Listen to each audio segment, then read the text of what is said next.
given that in the previous decade almost all of them had come from the same village in Italy. In 1896, a dynamic young priest by the name of Father Pasquale Denisco took over at Our Lady of Mount Carmel. Denisco set up spiritual societies and organized festivals. He encouraged the town folk to clear the land and plant onions, beans, potatoes, melons, and fruit trees in the long backyards behind their houses. He gave out seeds and bulbs. The town came to life. The Rosettans began raising pigs in their backyards and growing grapes for homemade wine. Schools, a park, a convent, and a cemetery were built. Small shops and bakeries and restaurants and bars opened along Garibaldi Avenue. More than a dozen factories sprang up, making blouses for the garment trade. Neighboring Bangor was largely Welsh and English, and the next town over was overwhelmingly German, which meant, given the fractious relationships between the English and Germans and Italians in those years, that Roseto stayed strictly for Rosettans. If you had wandered up and down the streets of Roseto in Pennsylvania in the first few decades after 1900, you would have heard only Italian spoken. And not just any Italian, but the precise southern Phrygian dialect spoken back in the Italian Roseto. Roseto, Pennsylvania was its own tiny self-sufficient world, all but unknown by the society around it, and may well have remained so, but for a man named Stuart Wolfe. Wolfe was a physician. He studied digestion in the stomach, and taught in a medical school at the University of Oklahoma.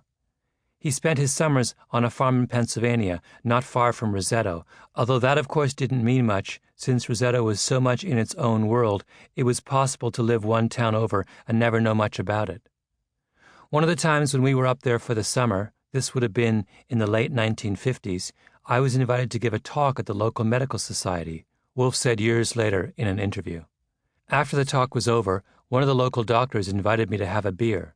And while we were having a drink, he said, "You know, I've been practicing for 17 years. I get patients from all over, and I rarely find anyone from Roseto under the age of 65 with heart disease." Wolfe was taken aback. This was the 1950s, years before the advent of cholesterol-lowering drugs and aggressive prevention of heart disease. Heart attacks were an epidemic in the United States. They were the leading cause of death in men under the age of 65. It was impossible to be a doctor, common sense said, and not see heart disease. Wolfe decided to investigate. He enlisted the support of some of his students and colleagues from Oklahoma. They gathered together the death certificates from residents of the town, going back as many years as they could. They analyzed physicians' records. They took medical histories and constructed family genealogies. "We got busy," Wolfe said. "We decided to do a preliminary study. We started in 1961. The mayor said, 'All my sisters are going to help you.' He had 4 sisters. He said, 'You can have the town council room.' I said, 'Where are you going to have council meetings?' He said, 'Well, we'll postpone them for a while.' The ladies would bring us lunch. We had little booths where we would take blood, do EKGs. We were there for 4 weeks. Then I talked with the authorities. They gave us the school for the summer. We invited the entire population of Roseto to be tested. The results were astonishing. In Roseto, virtually no one under 55 had died of a heart attack or showed any signs of heart disease. For men over 65, the death rate from heart disease in Roseto was roughly half that of the United States as a whole.